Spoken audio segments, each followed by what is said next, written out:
오늘 정말 흥미로운 얘기를 한번 파헤쳐볼까 하는데요. 바로 이란에서 어쩌면 비밀리에 펼쳐졌을지도 모를 스타링크 작전에 관한 이야기입니다. 기술과 지정학이 충돌하는 정말 흥미진진한 지점이죠. 자, 이야기의 핵심은 바로 이 질문입니다. 미국이 정말 이란에다가 수천 개나 되는 위성 인터넷 단말기를 몰래 보냈을까? 최근에 나온 한 보도 때문에 지금 전 세계가 이 얘기를 하고 있거든요. 과연 진실은 뭘까요? 그렇죠. 모든 이야기에는 시작이 있는 법이죠. 이 엄청난 의혹은 대체 어디서부터, 어떻게 시작된 건지 그 뿌리부터 한번 따라가 보겠습니다. 이 얘기가 처음 나온 곳이 바로 월스트리트 저널입니다. 익명의 미국 관리들 말을 빌려서 보도를 한 건데요. 워낙 공신력 있는 매체니까 그냥 넘길 순 없지만 그래도 어디까지나 주장이라는 거 일단 기억해두고 들어보시죠. 여기서 잠깐 스타링크가 뭔지 잘 모르시는 분들도 계실 테니까 간단히 짚고 넘어갈게요.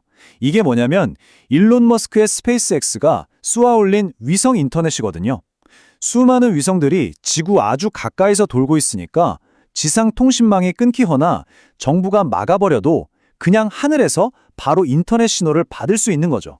바로 이 점, 이게 국가의 정보 통제를 그냥 무력화시켜버릴 수 있는 핵심인 겁니다. 대단하죠? 아니 근데 미국이 왜 이런 위험을 무릅쓰고 비밀 작전까지 펼쳤다는 얘기가 나오는 걸까요? 그 배경을 알려면 당시 이란의 상황을 좀 들여다봐야 합니다. 모든 건 다 이유가 있으니까요. 그때 이란 전역에서 엄청난 시위가 벌어지고 있었어요. 그러니까 이란 정부가 어떻게 했겠어요? 당연히 정보가 퍼져나가는 걸 막으려고 인터넷부터 차단해버린 거죠. 이렇게 외부와 소통이 완전히 막혀버리니까 활동가들이 급기야 일론 머스크한테 직접 제발 스타링크 좀 쓸 수 있게 해달라고 호소하기까지 이른 겁니다.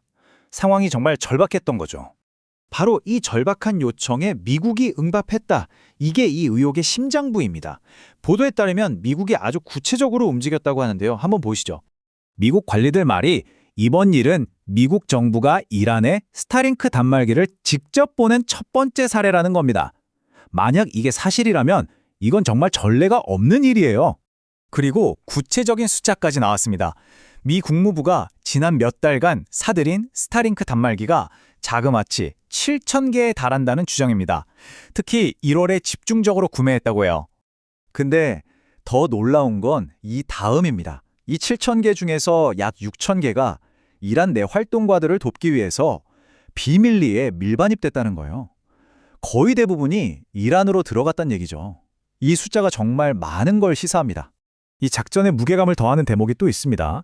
당시 도널드 트럼프 대통령도 이 단말기 수송에 대해 보고를 받고 알고 있었다는 주장이 나왔거든요. 이건 그냥 실무자 선에서 끝난 게 아니라 최고위 층의 승인하에 진행된 작전일 수 있다는 걸 보여주는 거죠. 자, 이렇게 수천 개의 단말기가 몰래 들어온다는 첩보가 있었다면 이란 당국이 가만히 있었을 리가 없겠죠? 당연히 대응에 나섰을 텐데 과연 어떻게 맞섰을까요? 이란의 대응은 크게 두 갈래였습니다. 첫째, 보안군을 총동원해서 어떻게든 나라 안으로 숨어들어온 스타링크 단말기를 찾아내려고 혈안이 됐고요. 둘째, 기술적으로 스타링크의 위성 인터넷 자체를 막아보려고 시도한 거죠. 말 그대로 온오프라인 양면 작전을 펼친 겁니다. 하지만 이 차트를 한번 보세요. 이란 당국이 처한 현실이 아주 극명하게 드러납니다. 밀반입된 걸로 추정되는 단말기는 6,000개에 육박하는데 공식적으로 압수했다고 발표한 건 고작 108개뿐입니다. 이 차이 정말 어마어마하죠? 이 108개라는 숫자 그냥 나온 게 아니라 이란 경찰 관계자가 직접 공식 발표한 수치입니다. 우리가 이만큼이나 잡아냈다고 자랑스럽게 발표한 건데 이게 역설적으로 두려운 것에 비하면 얼마나 미미한 성과인지 얼마나 큰 어려움을 겪고 있는지를 스스로 증명해버린 셈이 된 거죠. 자, 지금까지 구체적인 의혹과 양측의 엎치락뒤치락하는 움직임을 살펴봤는데요. 여기서 한 걸음만 뒤로 물러나서 보면 이 사건이 우리에게 던지는 더 큰 의미가 보입니다. 바로 거대한 국가 권력과 최첨단 기술의 충돌이죠. 그러니까 핵심은 이겁니다. 한쪽에는 어떻게든 정보를 통제하려는 국가가 있고 다른 한쪽에는 그 통제를 그냥 무력화시켜버리는 탈중앙화 기술이 있는 거죠. 이 둘이 정면으로 부딪힌 거예요. 스타링크 같은 기술은 이제 억압받는 지역의 활동가들에게 검열을 피할 수 있는 정말 강력한 무기가 된 셈이고요. 동시에 현대사회의 지정학적 갈등에서 기술이 얼마나 중요하고 또 무서운 변수가 될 수 있는지를 보여주는 아주 생생한 사례라고 할 수 있겠습니다. 그래서 오늘 이야기를 바탕으로 마지막 질문을 한번 던져봅니다. 오늘 본 이란의 사례처럼 국경도 소용없이 하늘에서 바로 내려오는 이 인터넷이 과연 미래의 사회운동이나 혁명의 판도를 완전히 뒤바꿔 놓을 수 있을까요? 여러분은 어떻게 생각하시나요? 한 번쯤 깊이 생각해 볼 만한 문제입니다.